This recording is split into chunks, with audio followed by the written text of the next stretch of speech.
MKA TV news. आज high level committee के सामने मुझे और मेरे वरिष्ठ सहयोगी श्री भूपेंद्र यादव जी, भारत सरकार में मंत्री, पूर्व में महामंत्री रहे पार्टी के, और ओम पाठक जी, हम सब लोग आज हाई लेवल कमेटी के सामने भारतीय जनता पार्टी का एक देश एक चुनाव, वन नेशन वन इलेक्शन, इस विषय पर अपना मंतव्य, अपना व्यू पॉइंट रखने के लिए आज बुलाया गया था। तो पार्टी की तरफ से मैं राष्ट्रीय अध्यक्ष के रूप में अपना व्यू पॉइंट हम सब लोगों ने रखा है। हम सब लोगों ने बड़े स्पष्ट शब्दों में कहा कि ये जो विभिन्न स्तरों पर चुनाव होते हैं, राष्ट्रीय स्तर पर लोकसभा का अलग, विधानसभा का अलग, बाद में पंचायतों का चुनाव, और फिर बीडीसी का चुनाव, और फिर कभी म्यूनिसिपैलिटी का चुनाव, ये जो अलग अलग समयों पर चुनाव होते हैं, इस कारण से मॉडल कोड ऑफ कंडक्ट देश में और प्रदेश में कहीं न कहीं लगा ही रहता है, MCC model code of conduct, और इसके कारण प्रशासन और गुड गवर्नेंस पर बहुत बड़ा असर पड़ता है। इसके साथ साथ जो लोगों के हितों में काम करने की जो गति होती है, उसको बहुत बड़ी रुकावट लगती है, ब्रेक लगती है, और एक बार नहीं लगती है, किसी भी प्रदेश में मिनिमम 3 बार लगती है। और इसके साथ साथ गुड गवर्नेंस को भी असर पड़ता है, लोगों के कार्यों को भी असर पड़ता है, आर्थिक दृष्टि से भी एक तरीके से ठहराव आ जाता है। दूसरी बात कि यह फाइनेंशियल बर्डन पार्टियों पर और सरकार पर, सब पर पड़ता है, और आर्थिक दृष्टि से भ्रष्टाचार का कारण भी बनता है। इसलिए इसके बारे में भी विचार करने की ज़रूरत है। तीसरी बात कि हमारी सिक्योरिटी फोर्सेस जो इंटरनल और एक्सटर्नल सिक्योरिटी के लिए, जिन्हें बॉर्डर पर लगना होता है, जिन्हें इंटरनल सिक्योरिटी के लिए लगा रहना पड़ता है, उनकी बड़ी डिप्लॉयमेंट बारंबार स्टेट्स में इलेक्शन कराने के लिए लगती है। और इसके साथ साथ जो हमारा एडमिनिस्ट्रेशन है, वह भी बारंबार इसके लिए उनको इन्वॉल्व करते हैं। तो जैसे बड़ी संख्या में टीचर्स लगाए जाते हैं तो एजुकेशन इफेक्ट होता है, बड़ी संख्या में हेल्थ का स्टाफ को इलेक्शन की ड्यूटी पर लगाते हैं तो उससे हेल्थ सेक्टर इफेक्ट होता है, बड़ी संख्या में हमारे रेवेन्यू के ऑफिसर्स और हमारे जो एडमिनिस्ट्रेटिव सर्विस में होते हैं उनको लगाया जाता है, तो उनके इलाके में एडमिनिस्ट्रेशन को असर पड़ता है। ये सभी चीज़ों को ध्यान में रखते हुए, आर्थिक जगत से लेकर और इन सारी चीज़ों को ध्यान में रखते हुए भारतीय जनता पार्टी ने यह सिफारिश की है कि पीपल्स रिप्रेजेंटेटिव एक्ट में कंसेंसस बनाकर परिवर्तन करना चाहिए। और उस परिवर्तन में हमारी सिफारिश है कि लोकसभा, सबसे पहली सिफारिश है कि एक ही आइडेंटिटी कार्ड होना चाहिए, एक ही photo identity card voters list का होना चाहिए, which is valid for Lok Sabha, Vidhan Sabha and panchayat. There should be one voter list for Lok Sabha, Vidhan Sabha and for panchayat, और एक साथ चुनाव होना चाहिए। यह हमारी पहली सिफारिश है। अगर इमीडिएटली नहीं कर सकते हैं तो लोकसभा और विधानसभा को तो एक साथ करें और बाद में पंचायत का सोचें, लेकिन वह भी एक ही साथ सभी पंचायतों का हो, नहीं तो मॉडल कोड ऑफ कंडक्ट का विषय बारंबार चलेगा, तो फिर वो पर्पस डिफीट हो जाएगा। लेकिन इन दी लॉन्ग रन एक ही साथ ये तीनों चुनाव होने चाहिए, ये हमारे, और इसके लिए कंसेंसस बने, पीपल्स रिप्रेजेंटेटिव एक्ट में परिवर्तन हो, डिलिमिटेशन होकर के जो एक्टिविटीज़ को आगे बढ़ाना है वो किया जाए, ऐसी हम लोगों ने सिफारिश की है। हाई लेवल कमेटी ने हमारी बातों को बहुत गहराई से सुना है हमें पूरा विश्वास है कि हाई लेवल कमेटी अपनी सिफारिश के साथ साथ एक कंसेंसस बनाने का प्रयास भी होगा और सर्वसम्मति से हम लोग इसमें आगे बढ़ेंगे। Bharatiya Janata party one nation one election, एक देश में एक चुनाव, इसके प्रस्ताव को पूर्ण समर्थन करती है। योर एक्सेलेंसी प्रधानमंत्री मित्सोताकिस, दोनों देशों के डेलीगेट्स, मीडिया के साथियों, नमस्कार। प्रधानमंत्री मित्सोताकिस और उनके डेलीगेशन का भारत में स्वागत करते हुए मुझे बहुत खुशी हो रही है।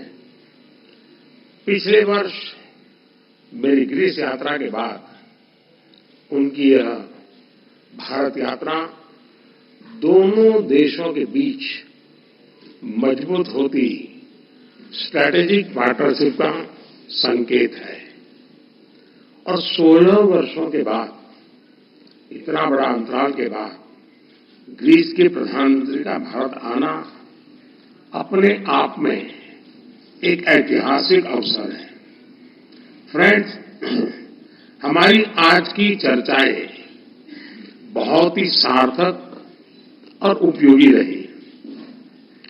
यह प्रसन्नता का विषय है कि हम 2030 तक द्विपक्षीय व्यापार को 2 गुना करने के लक्ष्य की ओर तेजी से अग्रसर है। हमने अपने सहयोग को नई ऊर्जा और दिशा देने के लिए कई नए अवसरों की पहचान की। कृषि के क्षेत्र में दोनों देशों के बीच करीबी सहयोग की संभावनाएं अनेक हैं और मुझे खुशी है कि पिछले वर्ष इस क्षेत्र में किए गए समझौते के कार्यान्वयन के लिए दोनों पक्ष कदम उठा रहे हैं। हमने pharma, medical devices, technology, innovation, skill development और स्पेस जैसे कई क्षेत्रों में सहयोग बढ़ाने पर जोर दिया।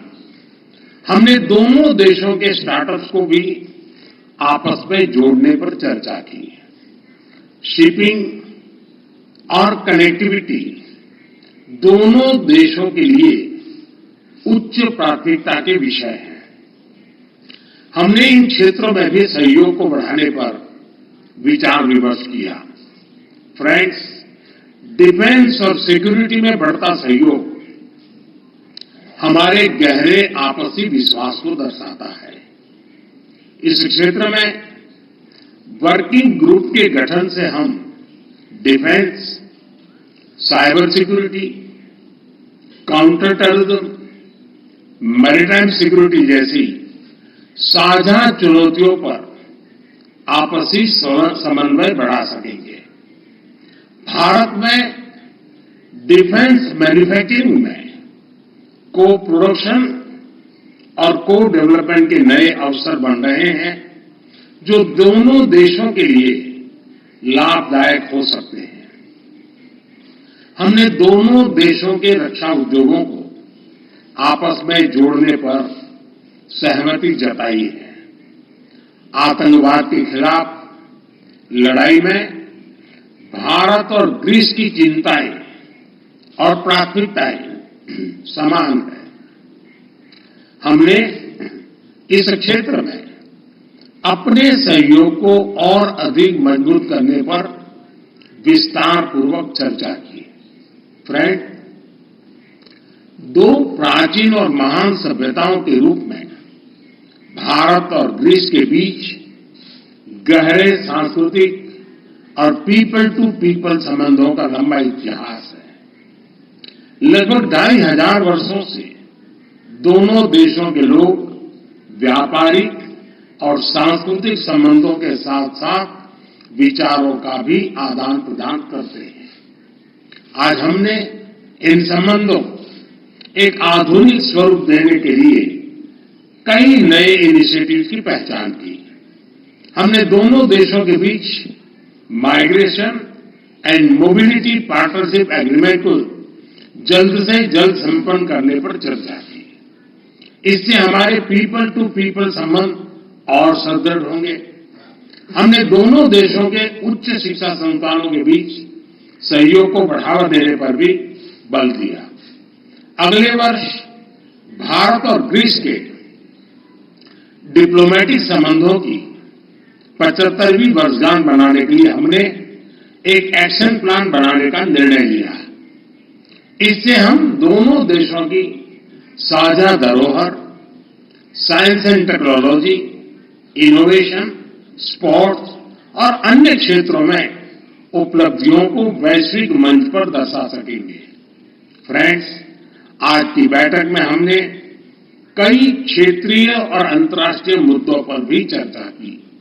हम सहमत हैं कि सभी विवादों और तनावों का समाधान डायलॉग और डिप्लोमेसी के माध्यम से ही किया जाना चाहिए। हम इंडो पैसिफिक में ग्रीस की सक्रिय भागीदारी और सकारात्मक भूमिका का स्वागत करते हैं। यह खुशी का विषय है कि ग्रीस ने इंडो पैसिफिक ओशन इनिशिएटिव से जुड़ने का निर्णय लिया है। पूर्वी मेडिटरेनियन क्षेत्र में भी सहयोग के लिए सहमति बनी है। भारत की G20 अध्यक्षता के दौरान लॉन्च किया गया आईमेक कॉरिडोर लंबे समय तक मानवता के विकास में महत्वपूर्ण योगदान देगा। इस पहल में ग्रीस भी एक अहम भागीदार बन सकता है। हम यूएन तथा अन्य वैश्विक संस्थानों के रिफॉर्म के लिए सहमत हैं ताकि इन्हें समकालीन बनाया जा सके। भारत और ग्रीस वैश्विक शांति और स्थिरता में योगदान देने के लिए अपने प्रयास जारी रखेंगे। एक्सेलेंसी, आज शाम आप रायसीना डायलॉग में चीफ गेस्ट के तौर पर शामिल होंगे। वहां आपका संबोधन सुनने के लिए हम सभी उत्सुक हैं। आपकी भारत यात्रा और हमारी उपयोगी चर्चा के लिए मैं आपका बहुत बहुत धन्यवाद करता हूं।